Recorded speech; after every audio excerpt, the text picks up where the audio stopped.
Hi friends, welcome to my channel YS village women. ఈరోజైతే అటుకులతో మంచి బ్రేక్ఫాస్ట్ అయితే చేశాను ఫ్రెండ్స్. టిఫిన్గా చూడండి, చాలా సింపుల్, చాలా ఈజీ, చాలా బాగుంటాయి. మృదువుగా అటుకుల ఊతప్పం అయితే చేశాను. రండి చేద్దాం. ఇది ఎలా చేయాలో చూపిస్తాను. చూడండి ఎంత బాగున్నాయో అటుకుల ఊతప్పం. ఫ్రెండ్స్, ముందుగా అయితే అటుకులు ఊతప్పానికి నేనైతే ఒక 3/4 కప్పు అటుకులు అయితే తీసుకున్నాను. చూడండి, కొద్దిగా హెల్తీగా తీసుకున్నాను. దీని నిండా అయితే నేను అటుకులు తీసుకున్నాను ఫ్రెండ్స్. ఇవి లావు అటుకులే. ముందైతే డస్ట్ లేకుండా బాగా క్లీన్ చేసుకొని ఈ విధంగా ఉంచుకున్నాను. ఇప్పుడు ఇందులోకైతే కొద్దిగా ఒక 1/2 కప్పు శనగపిండి కావాలి. మీరు శనగపిండి గోధుమ పిండి అయినా వాడుకోవచ్చు. ఈ ప్లేస్లో శనగపిండి వేస్తే బాగుంటుంది ఫ్రెండ్స్. చూడండి, శనగపిండి ఒక 1/2 కప్పు తీసుకున్నాను. ఒక 1/2 కప్పు అయితే పెరుగు తీసుకున్నాను. ఒక 1/2 కప్పు అయితే బొంబాయి రవ్వ తీసుకున్నాను ఫ్రెండ్స్. ముందుగా అయితే చూడండి, ఇలాంటి ఒక గిన్నె, స్టీల్ గిన్నె ఉంచుకొని ఇందులో అటుకుల్ని ఇందులో వేసేసుకోవాలి. ఒక 2-3 సార్లు నీళ్ళు పోసుకొని కొద్దిగా కడుక్కోవాలి ఫ్రెండ్స్. నీళ్ళు పోసుకొని బాగా ఒక 2-3 సార్లు ఇలా కడుక్కోవాలి. నీళ్ళన్నీ వంపేద్దాము. చూడండి, ఒక 2-3 సార్లు అయితే ఇలా కడుక్కున్నాను. చూడండి, తెల్లగా బాగా వచ్చింది కదా. బాగా కడుక్కోవాలి ఫ్రెండ్స్. అటుకుల్లో చాలా డస్ట్ ఉంటాయి. ఇలా నేను 2-3 సార్లు కడిగి ఉంచుకున్నాను. ఇప్పుడు ఇందులోనే మనం బొంబాయి రవ్వ వేసేసుకుందాము. పెరుగు కూడా ఇందులో వేసేసుకుందాము. బాగా ఇలా కలిపేసుకోవాలి. కొద్దిగా వాటర్ వేసుకుందాము.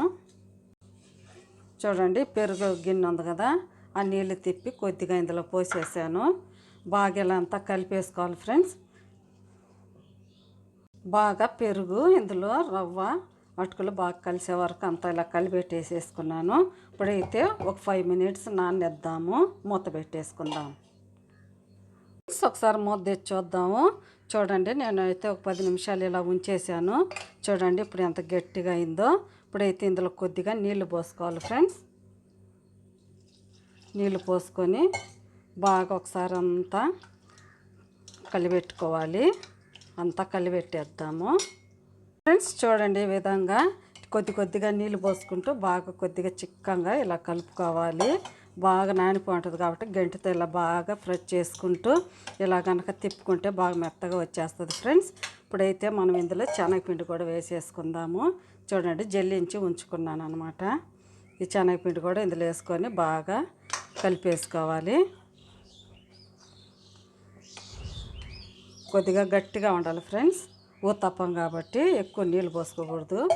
కొద్దిగా పోసుకుంటూ చూసుకుంటూ కలిపేసుకోవాలి. ఈ విధంగా అంతా కలిపేసుకుందాము ఫ్రెండ్స్. చూడండి, శనగపిండి కూడా ఇలా బాగా కలిసేటట్టు ఇలా బాగా అయితే కలిపేసుకున్నాను. ఇప్పుడు ఇందులో నేను ఏమేమి కట్ చేసుకున్నానో చూపిస్తాను. పిండి నానే లోపల నేనైతే ఒక క్యారెట్ ఇలా తురిమి పెట్టుకున్నాను. ఒక క్యారెట్ ఫ్రెండ్స్. ఒక పెద్ద ఉల్లిపాయ అయితే ఇలా సన్నలుగా కట్ చేసి పెట్టుకున్నాను. పచ్చిమిర్చి ఇలా సన్నలుగా కట్ చేసుకున్నాను. అల్లాన్ని ఇలా సన్నగా కట్ చేసి పెట్టుకున్నాను. చూడండి, కొద్దిగా కొత్తిమీర, కొద్దిగా కరివేపాకు. ఇప్పుడు అన్నీ ఒక్కొక్కటి ఇందులో వేసేసుకొని కలిపేసేసుకుందాము. చూడండి ఎంత కలర్ఫుల్గా ఉందో. వర్కింగ్ చేసే ఉమెన్స్కి అయితే చాలా ఈజీగా అయిపోతుంది ఫ్రెండ్స్. టిఫిన్ టైంలో ఇలా చేసేసుకోవచ్చు. అన్నీ ఒక్కొక్కటి వేసేసుకుందాం. పచ్చిమిర్చి వేసాను, కరివేపాకు వేసాను, కొత్తిమీర, ఉల్లిపాయలు అన్నీ వేసేసుకుందాము. ఇప్పుడు ఇందులోని సాల్ట్ వేసుకుందాము. కొద్దిగా జీలకర్ర, సాల్ట్ వేసుకుందాము తగినంత చూసుకొని వేసుకోవచ్చు ఫ్రెండ్స్. కొద్దిగా అయితే ఉప్పు వేసుకున్నాను. కొద్దిగా వంట సోడా వేసుకుందాము. కొద్దిగా వంట సోడా. ఇప్పుడు ఒకసారి అంతా బాగా అయితే కొద్దిగా వాటర్ పోసుకొని, ఎక్కువ లూజ్ అయితే ఉండకూడదు ఫ్రెండ్స్. చూడండి, ఈ విధంగా థిక్గా ఉండాలి. ఇప్పుడు అంతా ఒకసారి కలిసే వరకు అంతా కలిపెట్టేసేసుకోవాలి. చూడండి ఎంత బాగుందో. చాలా బాగుంటుంది ఫ్రెండ్స్. టిఫిన్ టైంలో ఇలా కనుక చేసి పెడితే త్వరగా అయిపోతుంది. అప్పటికప్పటికే చేసేసుకోవచ్చు. చూడండి ఎంత బాగుందో. ఇప్పుడైతే మనం పెనం పెట్టేసేసుకొని కాల్చేసేసుకోవడమే. చూడండి, స్టవ్ వెలిగించుకొని ఇలాంటి ఒక ప్యాన్ అయితే పెట్టేశాను. ఇప్పుడు ఇందులో కొద్దిగా ఆయిల్ వేసుకుందాం ఫ్రెండ్స్. 1 స్పూను ఆయిల్ వేసుకున్నాను. ఆయిల్ అయితే కొద్దిగా హీట్ అవనిద్దాం. ఆయిల్ బాగా ఇలా స్ప్రెడ్ చేసేసుకోవాలి. ఇప్పుడైతే ఒక్కొక్క గంట తీసుకొని ఈ విధంగా వేసుకోవాలి ఫ్రెండ్స్. ఏ సైజులో కావాలన్నా ఆ సైజులో కొద్దిగా పల్చగా వేసుకోవాలి. కొద్దిగా కాలిన తర్వాత తిప్పుకుందాం. ఇప్పుడైతే తిప్పుకోకూడదు ఫ్రెండ్స్. చూడండి ఇక్కడంతా పచ్చిదనం అంతా బావాలి, అప్పుడు దాకా ఇలా కాల్చుకోవాలి. ఇప్పుడే తిప్పకూడదు ఫ్రెండ్స్. ఇప్పుడు తిప్పితే విరిగిపోతాయి. కొద్దిగా ఆయిల్ ఎక్కువే పడుతుంది. డీప్ ఫ్రై కాకుండా కొద్దిగా ఆయిల్ వేసుకొని కాల్చుకోవాలి ఈ విధంగా. చూడండి ఇక్కడంతా పైన అంతా పచ్చిగా ఉంది కదా, ఈ పచ్చిదనం అంతా పోయి బాగా కాలే వరకు ఉంచుకోవాలి. ఆయిల్ అయితే పెట్టకూడదు ఫ్రెండ్స్. ఆయిల్ పెడితే కింద మాడిపోతుంది. చూడండి ఈ విధంగా ఇంకా కొద్దిగా కాలింది కదా, ఇంకొద్దిగా కాలనిచ్చి ఇప్పుడైతే తిప్పుకుందాము.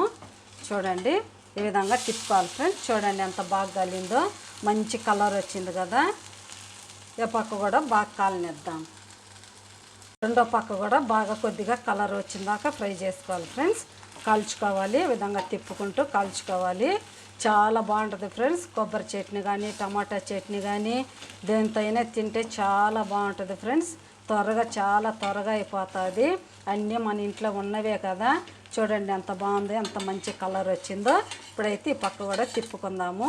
చూడండి ఎంత బాగా కాలింది. ఇప్పుడైతే అయిపోయింది ఫ్రెండ్స్. తీసేసుకోవాలి. తీసేసుకొని ఒక ప్లేట్లో అయితే వేసేసుకుందాం. తీసేసుకున్నాం కదా, ఇంకొద్దిగా ఆయిల్ వేసుకుందాము. ఆయిల్ వేసుకొని ఇంకోటి కూడా అలాగే వేసుకుందాము. మనకి ఏ సైజు కన్నా ఆ సైజులో వేసుకోవచ్చు ఫ్రెండ్స్.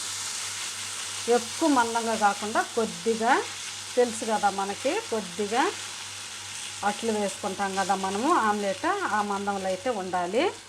ఇప్పుడైతే కొద్దిగా పైనుంచి ఆయిల్ వేద్దాము. మీకు ఇంత ఆయిల్ కనుక వద్దనుకుంటే నాన్ స్టిక్లో కొద్దిగా ఆయిల్తో అయితే చేసేసుకోవచ్చు ఫ్రెండ్స్. ఇప్పుడు ఇది కూడా ఇలాగే కాలనిద్దాం. ఇది కూడా ఇలాగే తిప్పేసుకున్నాను ఫ్రెండ్స్. చూడండి అన్నీ ఇలాగే కాల్చుకోవాలి. ఇప్పుడు ఆ పక్క కాలింది కదా, చూడండి ఇలా తిప్పి వేసుకుంటూ అటు ఇటు ఈ విధంగా కాల్చుకోవాలి ఫ్రెండ్స్. చాలా బాగుంటాయి. నోట్లో పెట్టుకుంటే వెన్నెలా కరిగిపోతుంది. చాలా మృదువుగా చాలా బాగుంటాయి. చూడండి ఎంత మంచి కలర్లో ఎంత బాగా వచ్చిందో. ఈ విధంగానే అన్నీ కాల్చేసేసుకుందాము. ఇది కూడా కొద్దిగా కాలనిద్దాం. కొంచెం కాలాలి, కాలితే తీసేసుకుందాం ఫ్రెండ్స్. చూడండి అయిపోయింది. ఇది కూడా తీసేసుకోవచ్చు. చూడండి ఎంత మంచి కలర్ వచ్చిందో. అన్నీ ఇలాగే కాల్చుకుందాం ఫ్రెండ్స్. ఇది కూడా తీసేసుకుంటున్నాను. చూడండి ఈ విధంగా అయితే నేను ఒక 4-5 కాల్చుకున్నాను. చూడండి ఎంత బాగా వచ్చాయి, ఎంత మృదువుగా. ఒకటి కనుక తింటే ఇంకా 3 తినాలనిపిస్తాయి ఫ్రెండ్స్. అంత బాగుంటాయి. ఇవి మీకు ఎలా అనిపించాయి? ప్లీజ్ మీకు కనుక నచ్చితే నా ఛానల్ని సబ్స్క్రైబ్ చేయండి, సపోర్ట్ చేయండి. మీరు సపోర్ట్ చేస్తే మరిన్ని వీడియోలు చేస్తాను. బాయ్. మళ్ళీ ఇంకొక వీడియోలు అయితే కలుద్దాం. నేనైతే పల్లీల చట్నీ చేశాను ఫ్రెండ్స్.